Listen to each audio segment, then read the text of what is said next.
All right. We're gonna go on a little ride.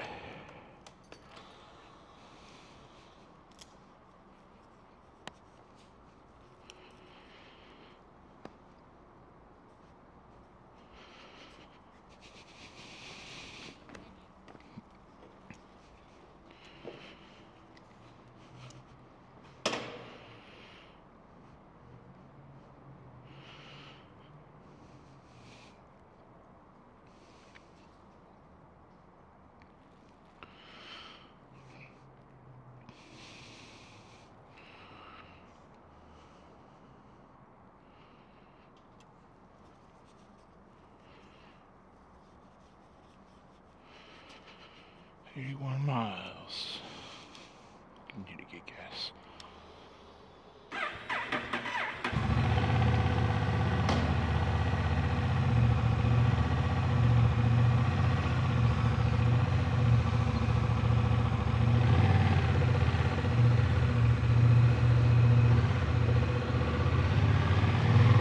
Okay.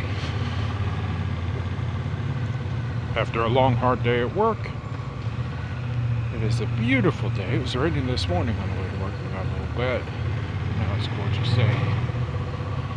I'm going to reward myself a nice little ride.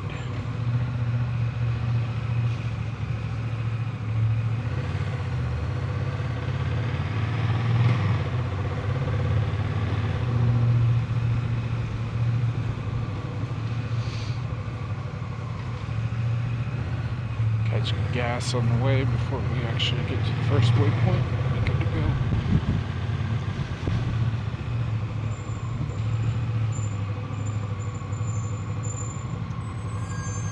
Damn it. Still squeaking. I thought I got rid of that.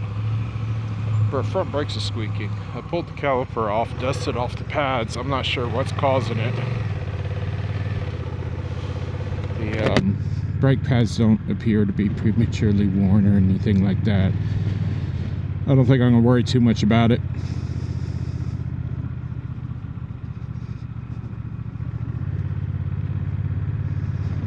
Looks like there's a big traffic up here. Guess it's a good thing I'm not going that way like I usually do. I need to check the camera position. Okay, let's point it a little down. Fix you up real quick. How's that, guys? Tell me when it's good. Okay. So I've had 4 videos go up. They all seem to be doing pretty decent, so I'm going to keep this going. I think it's about time to talk about what I like about... Yeah. I think it's about time to talk about what I like about this Rebel.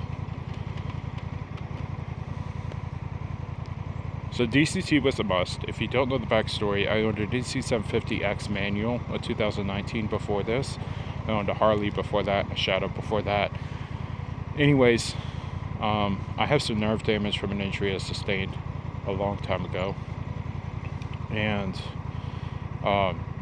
as a result of my injury, it's basically a broken tailbone. I've got some nerve damage, and the nerve damage gets bad. It'll activate with doing real simple, small tasks, such as sitting on the ground.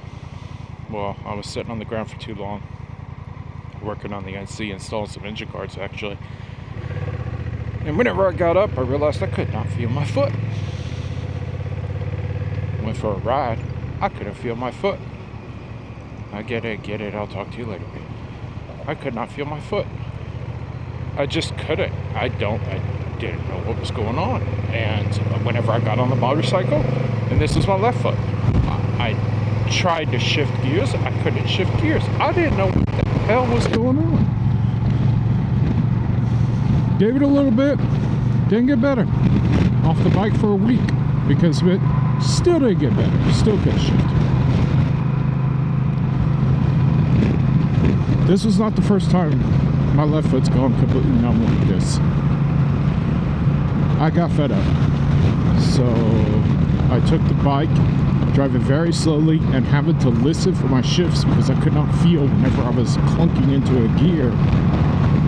I took the bike over to a dealer, said I need a DCT because I can't shift anymore. So the obvious choice would have been looking at a NC 750X DCT. Why the hell not? I already own one. It's a great bike. But that's not what I ended up. My favorite bike I ever owned was my Harley, my Street Bob. It was a very similar color to this bike, except it was that gunmetal gray. I'm sure some of you have seen. Excellent bike. Love that bike. Love the motor. Just a fun bike all around. Well, I'm gonna go straight and see what the GPS says. If it's telling me to follow 4 miles, it just wants me to get on this whole road. Well, I got rid of the bike because at the time I made the decision that I was going to ride anymore for the sake of my family. I later realized that that was a bad decision and that it was affecting my mentality and my health. So I ended up back on the motorcycle, and that's when I got the NC. Broke my heart getting rid of the Street Bob. The Dyna was a great bike. I love the looks, I love the attitude of that thing. I think the new Street Bob, being a Softail, it's lost some of its character.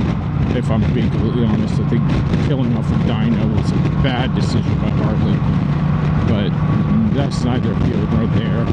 Their bread and butter has always been the touring bikes, first and foremost, so you can't really ridicule for wanting to stick to their guns.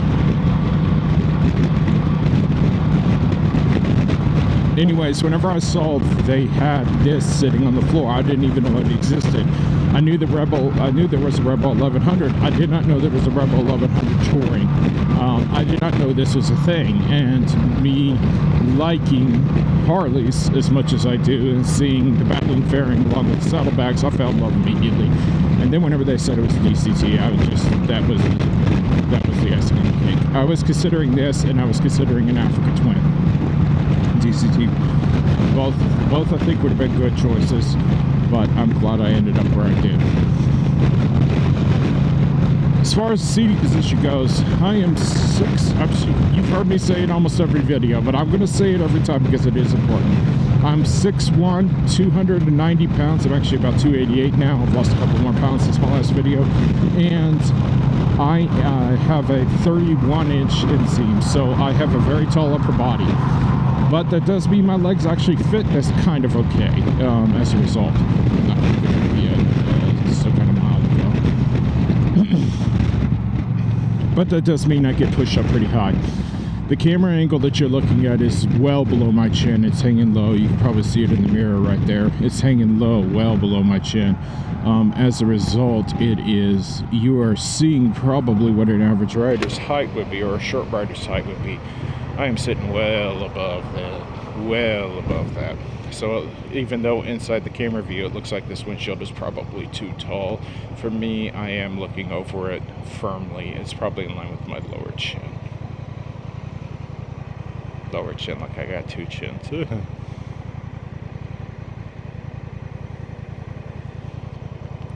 Bike fit me well. They did some improvements in the 2025 model apparently, and I just happened to catch them. One of which is the dash upgrade, which is controversial. I know there's a lot of people out there that fell in love with the round dash and like the TFT display, but I'll be honest with you, if it wasn't for this dash and having my smartphone integrated with it, I probably would have went with the Africa Twin, because the Africa Twin has Apple CarPlay. By the way, this has the same motor as an Africa Twin. Honda charged $1,500 more, and on the touring model, put the Apple CarPlay display. Pick one. Why the hell not? $1,500 more, I'll pay it. That's neither here nor there. If you've watched my road sync video, you know that one of the problems with Apple products on this road sync technology is that you do not receive calls or messages that come up on the display. So having an Android is kind of paramount for the road sync.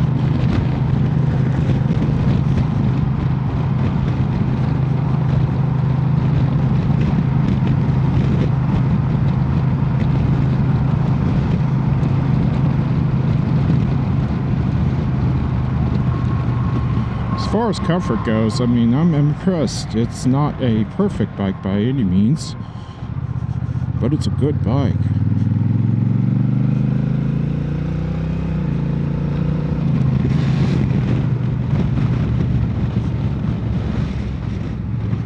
This may be a turn on the ground, maybe in this situation, so you get over in the right hand. No, okay. It's not a perfect bike by any means, but for me, for what I wanted, it's a great bike. I'm enjoying the crap out of it.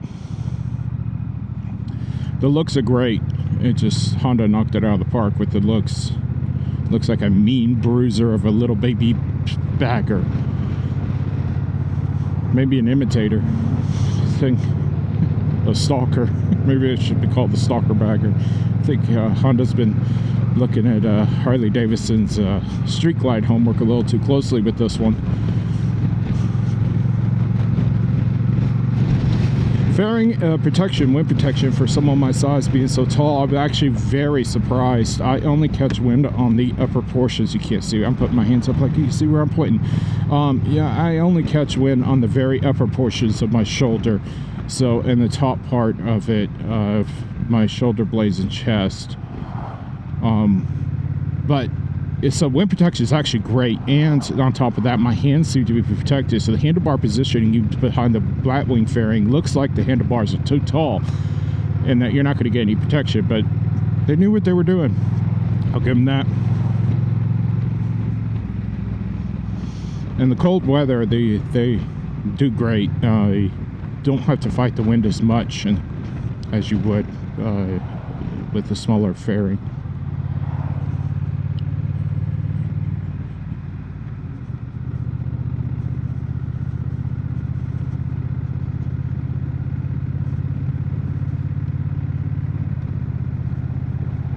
I think I'll get gas at Montgomery. So I'm using Calimoto for the destination, or for the waypoint GPS. I like Rever, but I'll be honest with Rever, there is one thing that I have not figured out how to do. This may be ignorance on my part. It may be it's just not capable of doing it. I don't want to add destinations or way stops. I want to add guide points to say, hey, take my path this way. But that doesn't mean it needs to be a destination. I mean, what the hell is up with that, Rever? I don't understand that BS. So, I am using Calimoto today for the first time for GPS. Also, whenever I used Rever for the GPS. Oh no, there's a hawk stuck in the barbed wire over there. It looked like it, at least. Whenever I was using Rever for the GPS, if you don't hit every single waypoint, and this is why I'm talking about the stupid waypoints on Rever, they treat them like destination points. If you don't hit it exactly within feet, you can't skip to the next waypoint. And I found out in Calimoto, you can do that. You can skip to the next waypoint. So that's it. You're done with your navigation if you don't hit it. And one of the rides that was shared with me had it going through a town and hitting up a bar.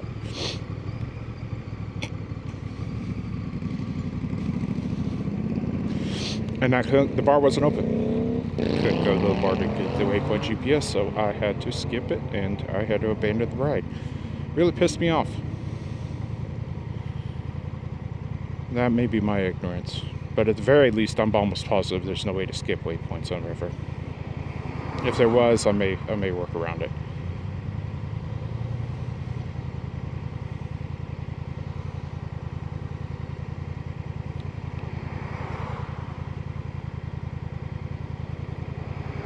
So I've got 2 more upgrades coming to the bike, and then I think I'm done. I went ahead and ordered the Vance & Hines slip-on, the touring one that goes all the way to the end of the bags. I think Honda, you really should have, whenever you put these bags on, just extended your stock exhaust to be flush with the rear of the bag. It would have looked 10 times better and probably way more acceptable to a lot of people, especially. I would have been happy with it, to be honest. I think the sound of the bike is fairly good. Bikes could always be louder. I have no problem with louder bikes as long as they're not so ear-splitting that you can't enjoy yourself. But it would have been fine without it, if the exhaust had been long enough to be flush with the rear of the bags. It just looks odd.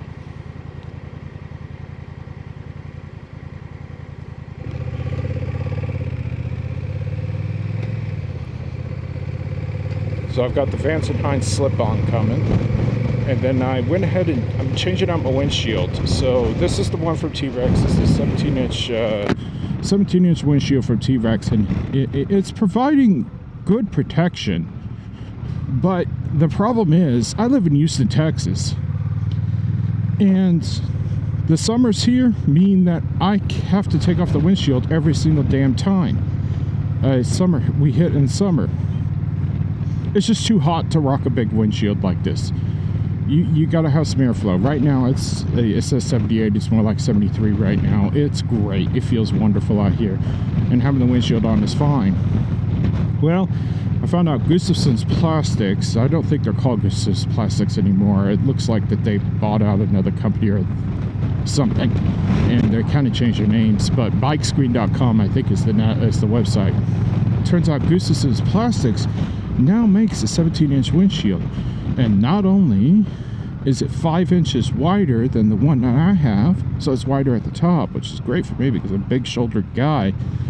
It also has cutouts, vent cutouts in it. Like it has this one right here, but then it also has 2 here and 2 here, and that's gonna potentially provide me with enough airflow that I won't have to take my windscreen off and change it out for the stock one every single season change.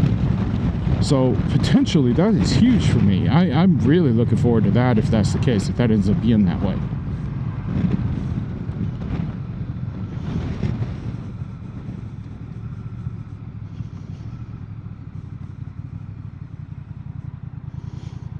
As far as the seat goes, as you probably already know, you saw in the video, if you watched my breakdown, oh boy, this doesn't look fun.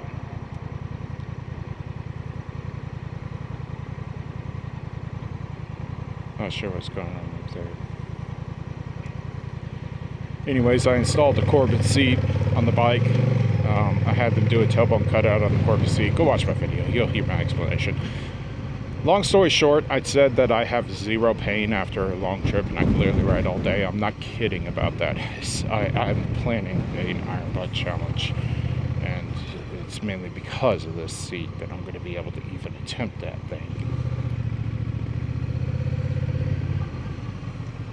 So, for my iron butt, I'm going to do something that I like to call the Belt of Texas, which is basically you start in Orange, Texas, and you track all the way to El Paso, which is 846 miles all on I-10.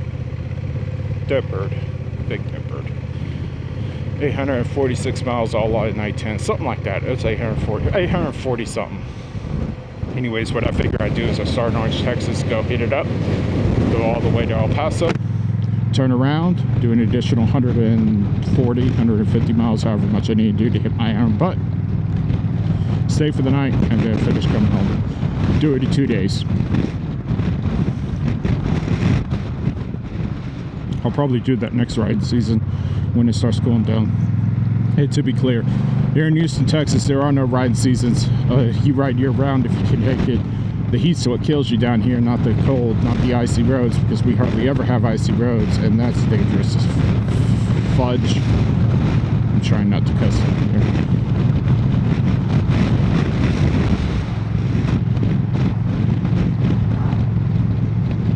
So seat's great, seat position's good. My knees are bent. I'm finding out I am late 30s, almost 40s now. I'm finding out that I'm starting to get some stiffness in the knees whenever I sit for too long, so I'm having to come up with some creative ways to put my feet up. I've got these engine bars down here, and they do a good enough job. I have a feeling in a couple of years I might have a problem with these foot pegs, but I'm going to enjoy them while I can. I love the aggressive position of them right now. That wind is strong.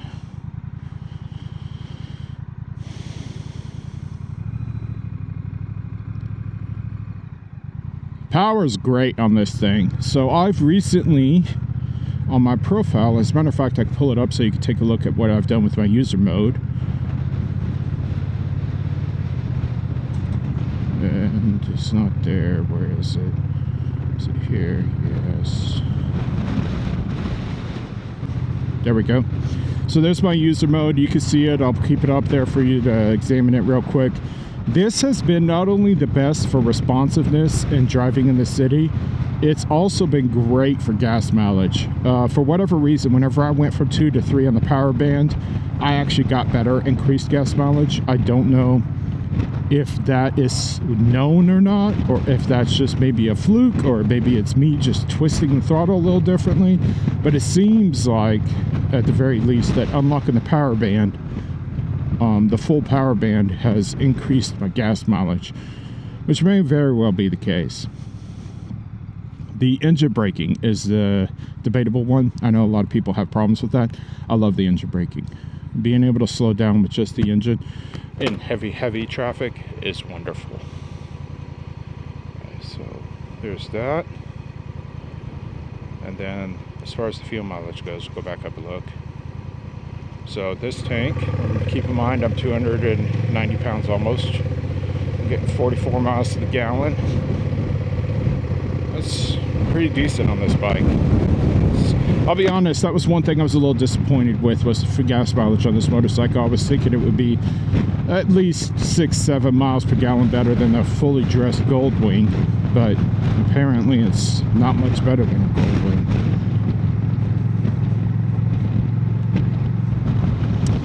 However, the power on this thing, especially for its weight, is beyond outstanding. I love the power on this.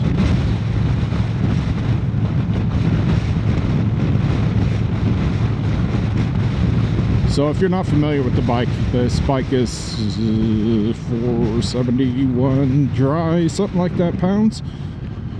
Which, whenever you say that there's 85 horsepower, it doesn't sound like a lot these days, but then whenever you find out the bike is, well, actually it may be over 500 pounds, but whenever you find out the bike was less than 600 pounds for sure, that's a lot of horsepower for less than 600 pounds.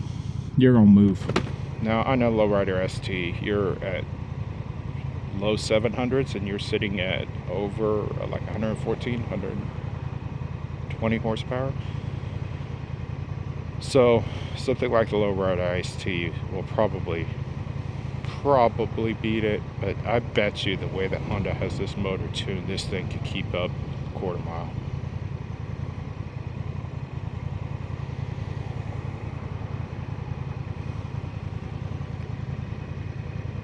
So let's see, we talked about wind protection, we talked about power, we talked about efficiency, suspension. All right, disclaimer on the suspension, I am not a geek whenever it comes to suspension. This is one part of the bike I just don't know a lot about. I started off on a Shadow, which, let's be honest, they don't have the greatest suspension. Then I moved to a Street Bob, which, Dyna, let's be honest, stock suspension, not that great. Then I moved to an NC, which, okay, kind of mediocre suspension, but no adjustability whatsoever. So everything I've ridden, and then all my other experiences outside those bikes have always been dirt bikes. So everything I've ever ridden has never had wonderful suspension, great suspension. So I don't know what to expect whenever it comes to a good suspension setup. So I can only tell you, based off of what I feel, suspension's fine.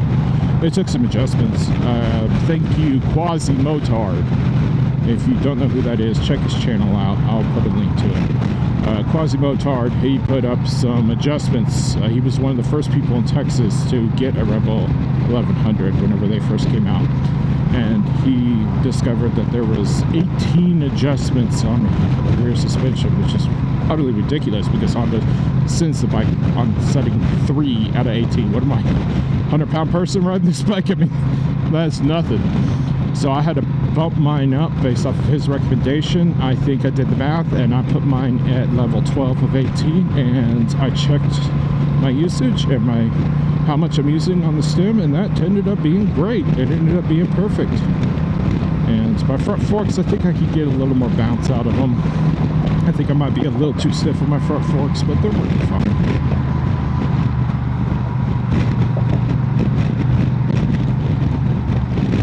Luggage capacity is good. I know that the Lowrider ST, I keep on bringing up that bike, but that's honestly one of the better comparisons to do is that bike. I know the Lowrider ST has significantly more storage. If I'm not mistaken, they said 14 gallons. I think that comes out to like 52 liters, whereas this has like 35 liters.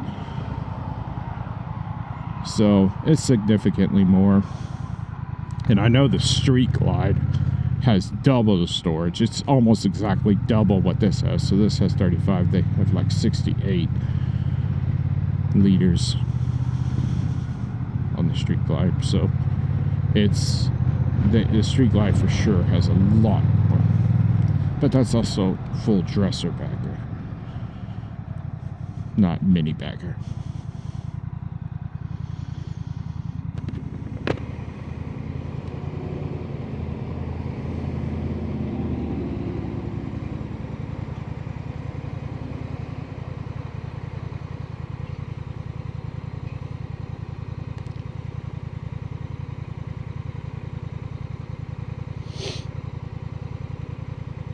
Yeah, whenever it comes down to it, I'm probably going to be looking at an F6B, an older Goldwing, if I decide to get rid of this. I really don't know, though. I really don't want a heavy bike. I'm enjoying this thing being light. I like being able to push it around to the garage without needing help. I like being able to pick it up if it's on the ground. I like everything about it being light. I want to stick with that. So even the Lowrider STs, that's just too heavy for me. I mean, that's over 700 pounds. I'm not up on that. I like the featherweight. Well, this isn't featherweight, but I like the lightweight bagger.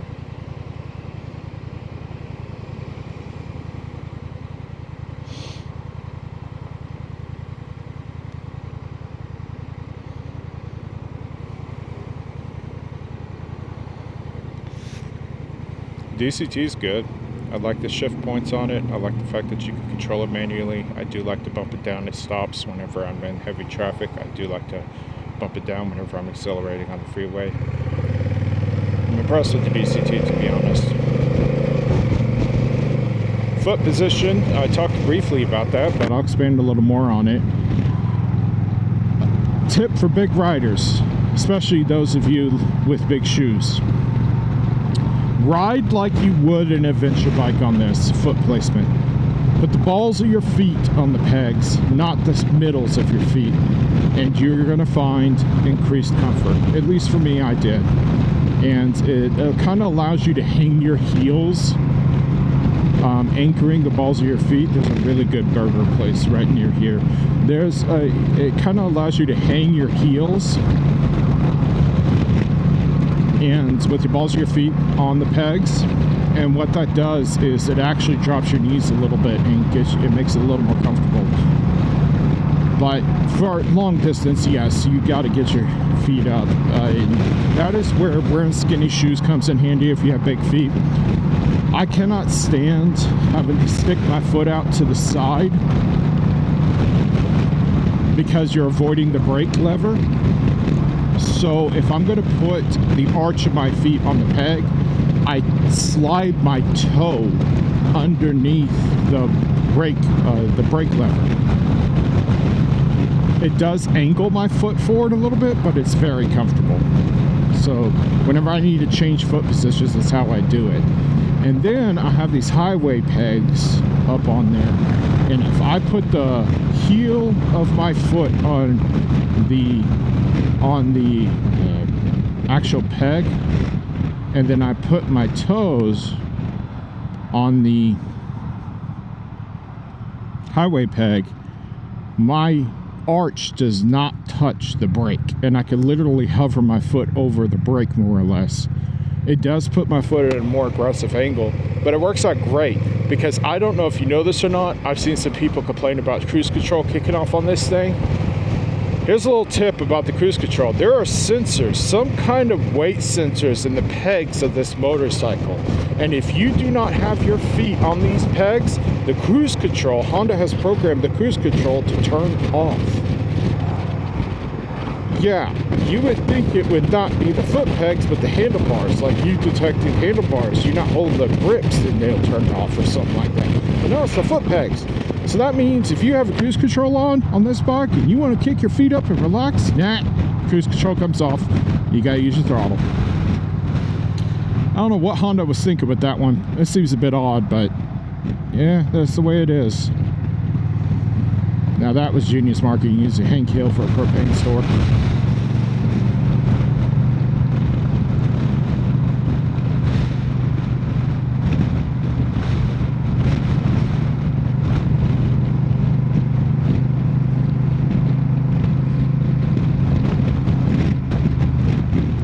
Maintenance is easy enough on the motorcycle.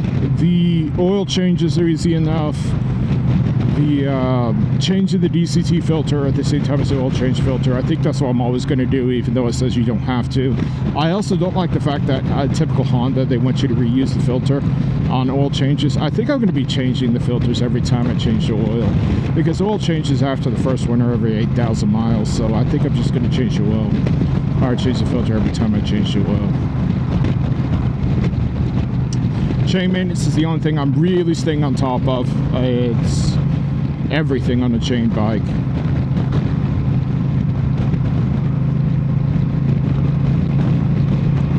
So every 600 miles, I might up that, because it seems like the past couple times I've cleaned the chain, it's been almost clean whenever I've cleaned it at 600 miles. So I might actually double that distance, but I am changing it, or I'm cleaning it religiously. Funny enough, whenever I purchased the bike, I won't say the dealer that I bought it from. You may know it already from hinting at the previous video or seeing some comments, but I won't call the dealer out on this because it was missed. I mean, come on. Someone should have done their job, but it's fine. I'm not pissed off about it. Chain was super loose, and I mean super loose, and I rode home with that. And I rode a couple of days before I checked the chain, thinking, oh, I'm going to check it. The dealer did all that, the prep work. Nope, should have checked the chain. Chain was super loose. And enough so that whenever I adjusted it, I mean, I would say probably 2 inches of slack. I mean, it was loose enough that that chain could have come off at any time and jumped the sprocket. I was lucky it didn't, but oh well, live and learn. Learn on my part. I don't need to trust the dealer to do things right, much less some mechanic. I need to do it myself, or at least check to make sure it's been done right.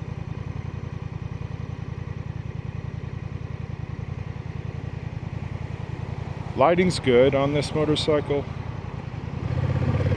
especially throw distance. Throw distance is amazing on the bike. I don't think I've ever seen a stock headlight throw as much lighting field downrange as much as this thing does. However, close range is a little lacking. You got these blind spots that doesn't show. I guess they assume at night there's enough splash from the headlight that you would be able to see it, but I may end up adding some auxiliary lights to help with those dead zones kind of down there. But other than that, I mean, lighting's good. If you haven't figured it out, this is my commuter now, as well as my little toy, but this is primarily my commuter. I have a truck that I'm not driving as much, and I would like to keep the miles off of that and pour the miles on the bike. So this is my commuter. I'm taking this to work every single day. This morning it rained on the way to work. Oh well, I'm taking it every single day. It's just how it's going to be.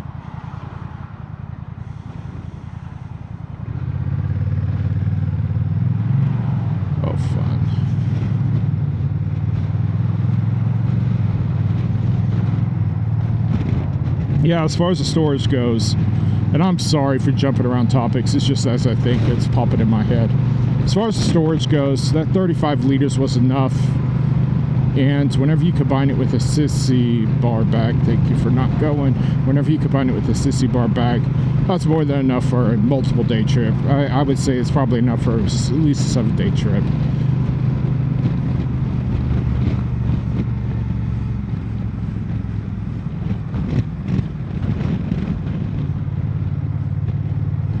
Outside that windshield that I got coming in and the exhaust I got coming in, I'm done. I'm not doing anything else to the bike. Whenever it comes time for the air filter, I might swap it out for a high performance air filter. That's it. I'm not doing nothing else.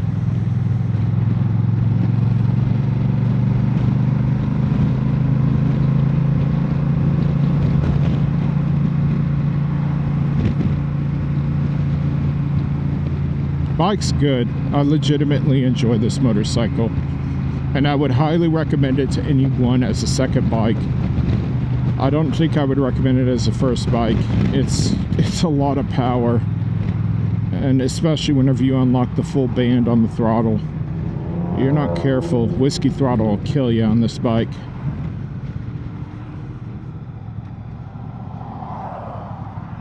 Do I want to go around?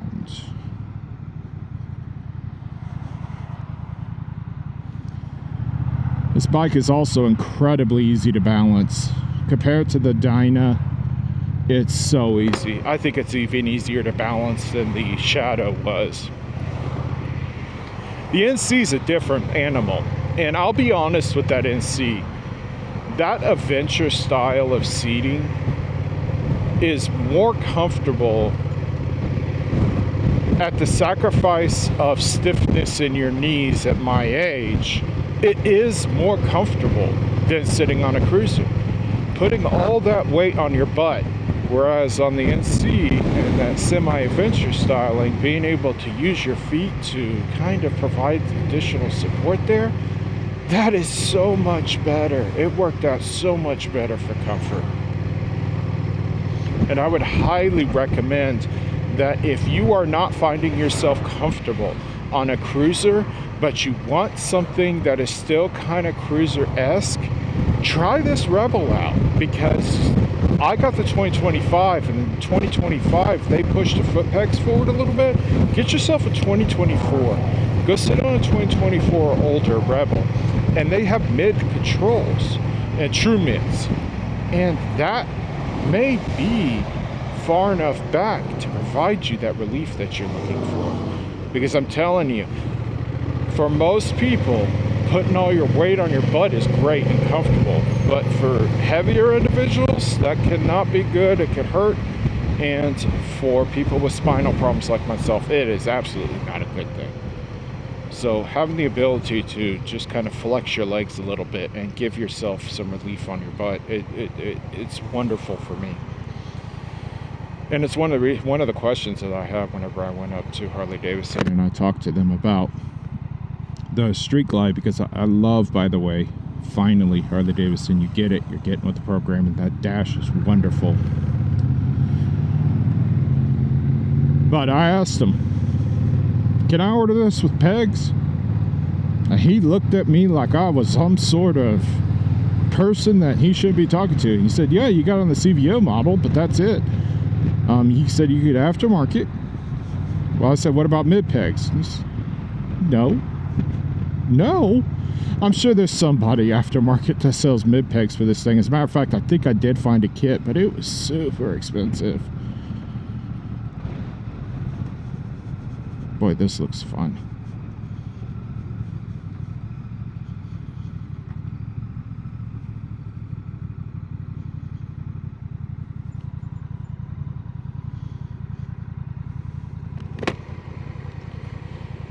Brakes are good.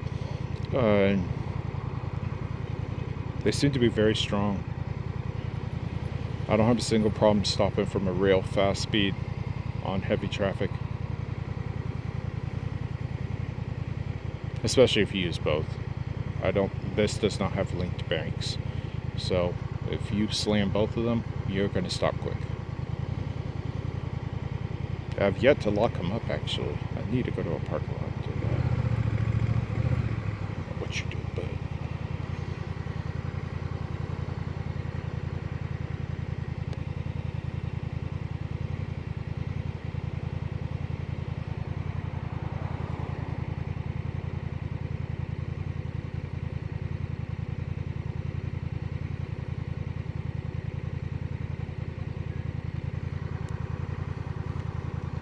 I think whenever it comes down to it, the biggest advantage of this motorcycle over a Harley Davidson or an Indian or anything like that is the price.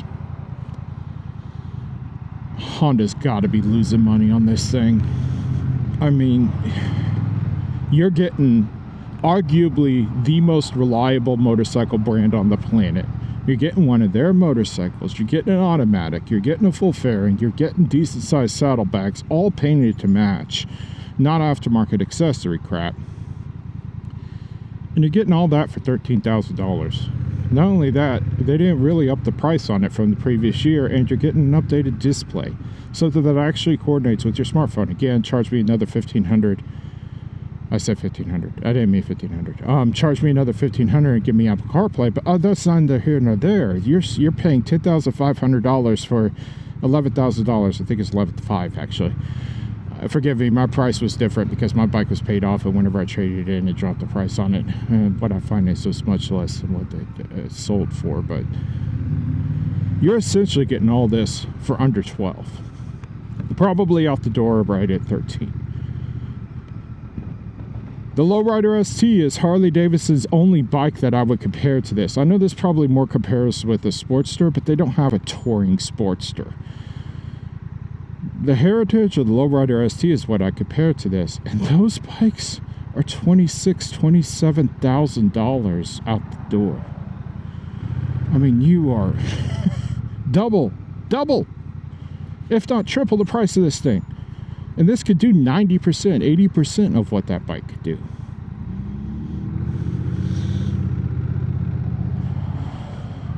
No excuse on Harley's part, and outstanding kudos to Honda. Whenever it comes down to it, and it's time for a big tour for me, I am going to be looking very, very heavily at the Road Glide, Street Glide, at the Goldwing. I'm going to be looking at the Indians offerings. I am going to be seriously considering Harley Davidson, because at that price point, you start getting a little more fair. Now, the Honda, the Goldwing is still cheaper, but it's not so much cheaper that it's not worth considering the other brands.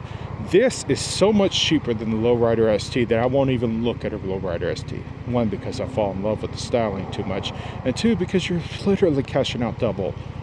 And this bike is 80-90% of a Lowrider ST.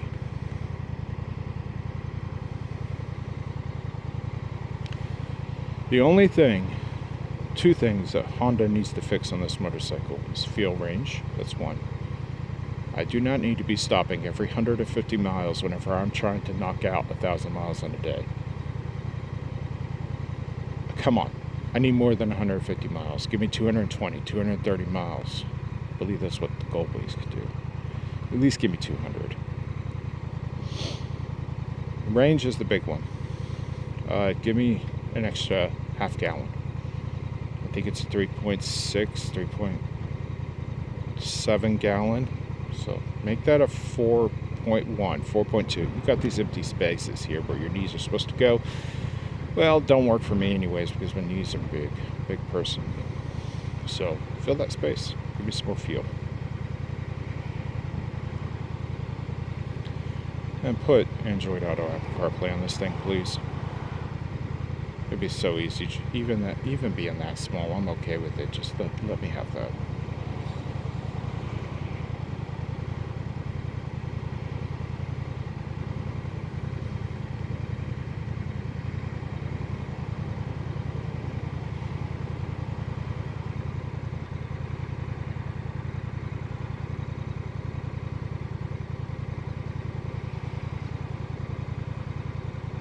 I've figured out the math on this based off of the tank size.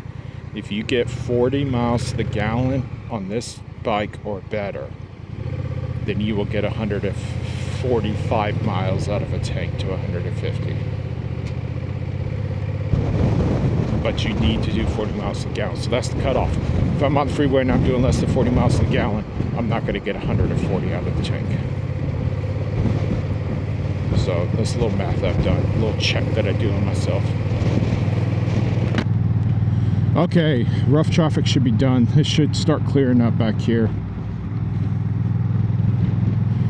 All right, so final thoughts on the Rebel. Worth it? Absolutely. Value for money? There's almost nothing better than value for the money on this bike. This engine is outstanding. The DCT is great.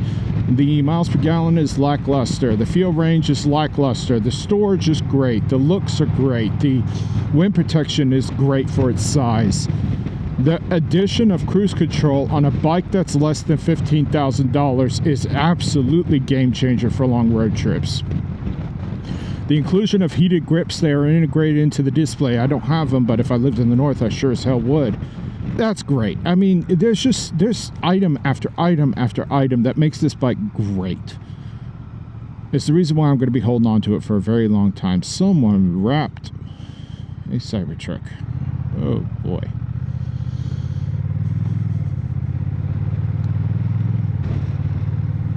This bike is a wonderful, wonderful machine. And I said in a previous video on my review of my stuff that I've added to the bike that I'm going to be holding on to this bike for 30, 40, 50,000, 60,000, 70,000, 80,000. I'd like to hit 100,000 miles on this motorcycle. And it being my only motorcycle, I think I'm going to do that. I don't think I'm going to have two bikes. I think I'm just keeping this and nothing else.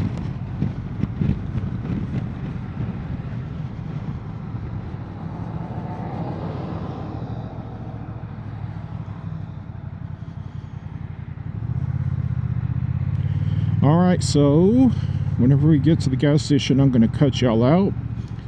I am going to film another video. This will just be more of a road therapy video. I don't know what I'm going to call the series, but we'll see. But y'all hang out with me for a little bit longer.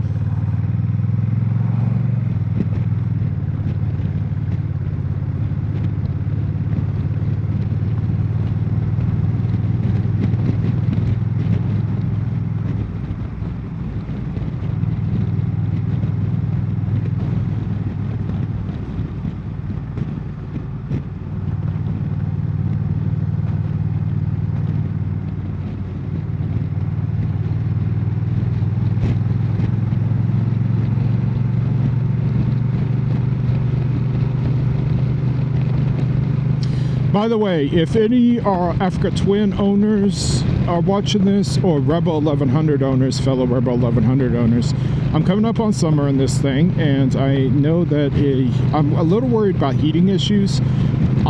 Do I need to bypass the radiator fan so it kicks on while I'm riding? Because it doesn't seem like that thing kicks on while I'm riding. It seems like it likes to kick on after I get off the bike and turn off the motorcycle. Am I wrong? Is the fan kicking on? Someone let me know, because if it isn't kicking on, I feel like I may need to wire in a switch to bypass the radiator fan so I can force it on, because it gets hot enough here that is going to be a concern. I mean, I'm going to be riding on days whenever it says 102, but it feels like 150 because of the humidity. I mean, we get super high humidity here, and I know everybody's heard that expression. The humidity makes it hotter, but it gets hot enough here that wind doesn't help, legitimately. Because after you get past a certain humidity level, the wind doesn't do anything. It actually can make it hotter. It can make it feel hotter. So if anybody knows that if that's something I need to be worried about, I don't know how these engines perform in heat. I have seen people do it. The only reason why I'm bringing this up is whenever I was researching this motor and I saw that some people with the Africa Twin are doing that mod. Now, that may have been early Africa Twins, and that may not be necessary any longer, but I did see that mod popping around. I never saw it with the Rebel, but I don't think there's as many Rebel 1100s out there as there are Africa Twins, so maybe it's just because there are more Africa Twins that it's happening. But this car wasn't in front of me. This would be a fun road to punch through.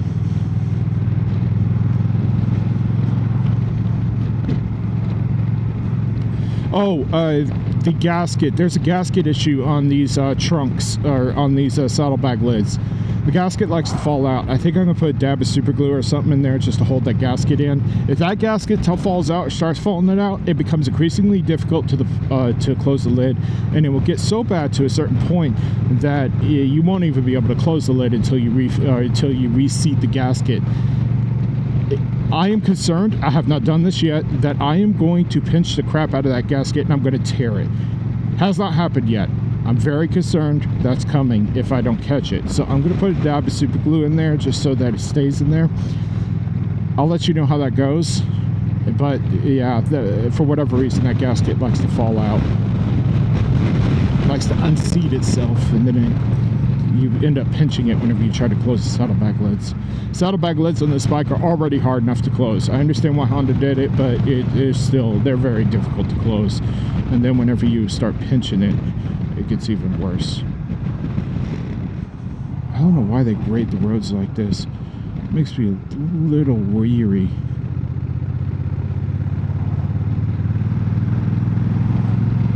I don't know if you can see it on the camera, but what I'm talking about is in these really aggressive turns back here. It might be to notify your driver that there's a turn coming up, but it's like this hatch work.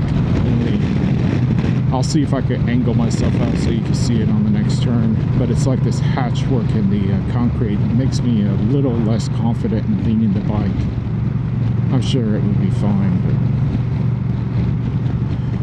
I'm trying to be a conscious rider. I have a wife and child at home that I need to get home to.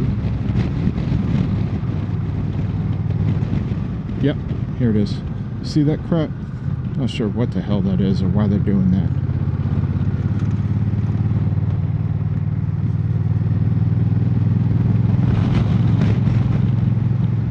The wind helped me in that turn. Pushed me over a little bit. That was nice. Thank you, wind.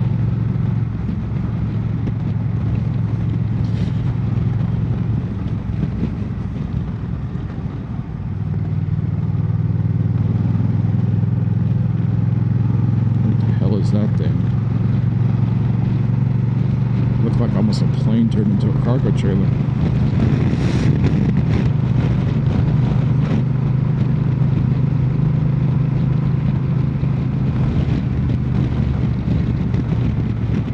Ooh, nice little drop off there.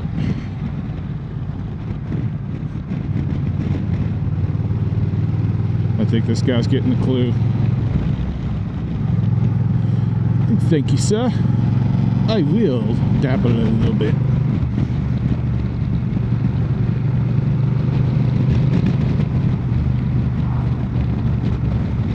This is beautiful back in here. I'll share this ride up on GPX. I have a Rever profile. I'll change this over to Rever as well. So I'll share it on Kalimoto. I'll share it on Rever. If you're interested in grabbing it, you can look for my name. And grab it from there. I'll share it in the description of the video. It's a nice little ride. If I didn't have this car in front of me, it'd be a lot nicer, but I'm sure I've been going well over the speed limit when I shouldn't be.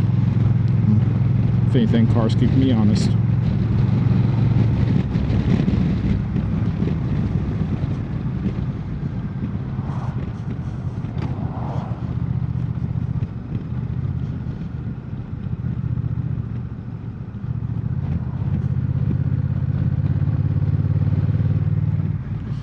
All right.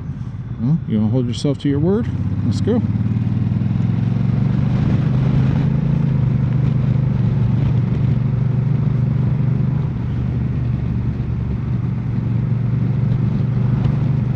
Looks like it floods back in here. There's some nice roads back in here.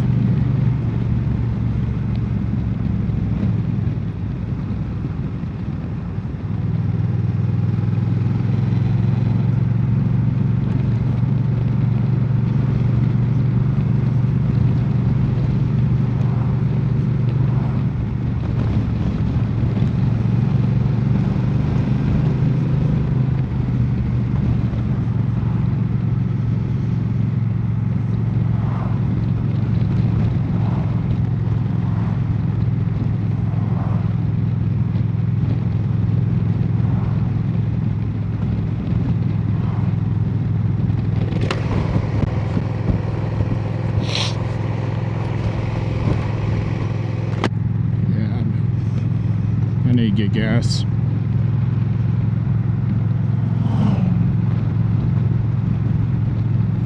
So, who's the Rebel for? This Rebel 1100. It is for at least a second bike, if not third bike. It is for somebody who wants a punchy bike, who is going to get a reliable machine, who has aggressive cruiser styling, but at the same time has a more conventional seating position.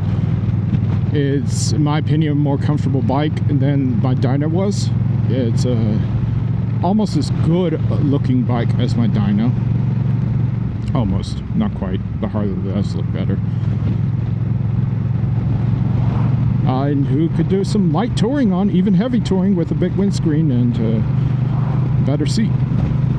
It's a great bike. For the value for the money, you ain't gonna beat it.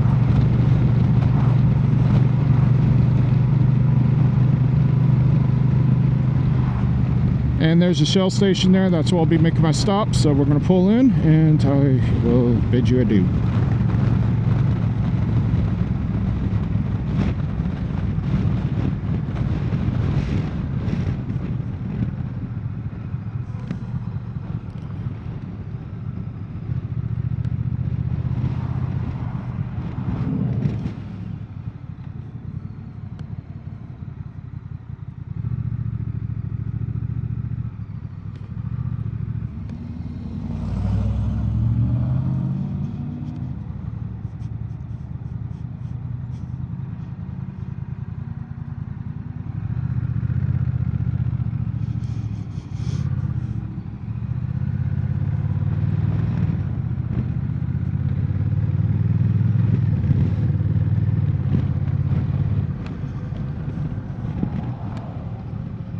Well, thank you for talking along with me.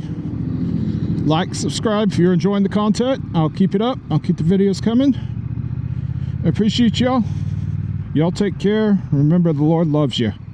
This is ZD Motor Life. Talk to y'all later. ZD for short. Bye.